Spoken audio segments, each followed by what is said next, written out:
1.3 What is language? Here is your text with the paragraphs well separated for better readability. So we've been talking about how many languages there are in the world, and what caused so many of them to develop. There's a more fundamental question. That is, what is language? This is not the same question as, what is a language? As in, how a language is constructed or distinguished from others. It might be surprising to know that, while we do have several good attempts for definitions, there is no single agreed upon definition for language among scholars. So where do we start?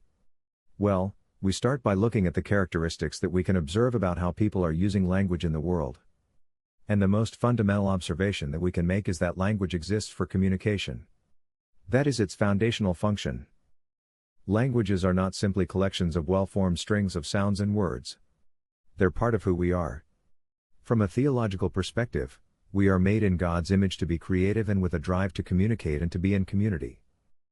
Chomsky would agree with the idea that human beings are inherently and intrinsically social and communicative. There are no groups of people who ever failed to create a language with which they can communicate.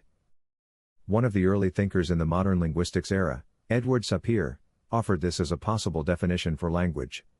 He said that language is a purely human and non-instinctive method of communicating ideas, emotions, and desires by means of a system of voluntarily produced symbols. Now this actually sounds like it might be in conflict with what we just said about how humanity is wired for language. So let's lay out all of the key terms of his definition. He says that it's non-instinctive. In his case, he is meaning that people are not born knowing language. They have to learn it from other people. He also says that language is for communication and specifically for ideas, emotions, and desires. Those are all intangible things. He says it's produced. There's a mechanism, your voice box. Language is also through a system of symbols. In the mid-1900s, an American linguist by the name of Charles Hockett began reflecting on these same ideas. He came up with not so much a definition as a list of design features for language. Those design features actually look fairly parallel to Sapir's ideas. Hockett said that all language is culturally transmitted. That it's interchangeable. That it has displacement and is pragmatic. That language has a modality. And that it's productive. That it's discrete. And that it is semantic and arbitrary. So let's take a closer look at these 9 design features and see what he really meant by all of these terms. The first is fairly straightforward. Language is culturally transmitted because one generation has to teach the next. People aren't born knowing a language. There's an argument that human beings are innately wired to learn. That doesn't mean that we come tied to a specific language. We need to be in a communication environment where a specific language is being used in order to gain the ability to speak that language. A Guatemalan child adopted by people in the United States will not automatically know how to speak Spanish.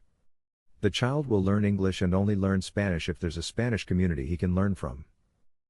Displacement is the idea that human language can communicate about things, ideas, and actions that are not present in the immediate communication context. I can talk about my dreams for what I'm going to do in my life in the future. I can talk about something happening on the other side of the world. I can talk about things that happened in the past. It is outside of the immediate context, but I have the verb tenses and I have the structures capable of communicating about things that I can't touch or point to.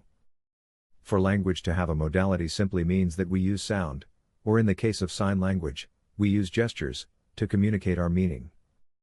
Discreteness is the idea that communication can be broken down into its minimal parts or basic units. Those units are perceived as distinct. So in English, we can say ten or we can say den. Those are 2 distinct words. The T and the D are meaningful distinct sounds. Pragmatism is simply what it sounds like. Language meets people's needs. Any human language is adequate and capable of communicating every action, idea, emotion, and possibility needed by a person living in the context where the language is spoken. Language is also productive, meaning the human language can be used creatively to say new ideas. There is no fixed set way in which the parts can be combined and only combined. There are new words that can be introduced, and language can change to adapt to new situations.